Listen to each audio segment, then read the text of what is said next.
Okay, this one should be fun. It's a mid-season report card on the Richmond Football Club. Plenty of highlights to pick from here. It was pretty hard to pick just one, but we're going to go with the round 13 win over Geelong. They won by 18 points. Their pressure was back to an elite level after it fell off for a couple of weeks, and Daniel Rioli finally got back to playing. So they beat a fellow heavyweight. They went to top of the ladder for the first time since round 8. So, you know, there's quite a few that we could have gone with, but that's the one that I've picked out. It is pretty difficult to stay on a real, genuine high all season long, so there have been a few lowlights. Yeah, there certainly has. They've lost 3 games for the season, and I mean, this just goes to show how much things can change in 1 week of football. We'll go with round 12's loss to Port Adelaide. So it was just 1 week before this big win over Geelong. It was their 3rd loss on the road for the season. They only went down by 14 points, and there was no Dusty. David Asprey hurt his ankle.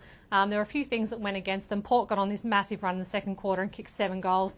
So look, it wasn't really a reason to panic, but it was probably their low light. All right, is there anyone under pressure at Tigerland? Well, this is a bit of a different one. I'm going to go with Basher Hooley and Sean Grigg. They're not doing anything wrong, but they are both out of contract. They're 30 years old, and they're going to have to really show in the second half of the season why they're required players for 2019, because the Tigers, they're really sort of playing their cards close to their chest as far as recontracting players is concerned. They're building a war chest for Tom Lynch. They've declared their hand in the market for him. So these two are going to have to show why they are required to stick around next year. Now, this is probably a tough question, but who's impressed you? Just like the highlights, it's pretty hard to just pick one. You can say Josh Caddy, he's an All-Australian contention. Jack Higgins played 9 games his debut year. Shane Edwards having a great year. But I'm going to go with Jaden Short. He's become so important for them out of defence.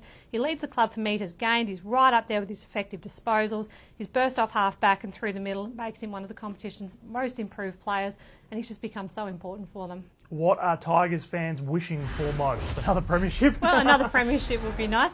I'm going to go with, I think they need to get the band back together. They haven't managed to put their premiership winning team together yet because they've had Daniel Rioli obviously out, Basher Hooley's out, Dion Prestia is still a few weeks away, so they've got to get the band back together.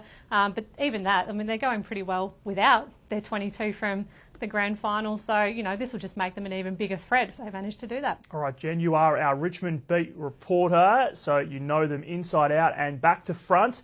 Give them a grade. Well, I'm going to give them an A. The plus falls off because they have lost 3 games and they've all been on the road, so their interstate record is still a little bit questionable, so we'll go with an A. Top of the ladder, there's not much you can dispute there. All right, Jen, thank you for that. Jen Phelan with us here on afl.com.au.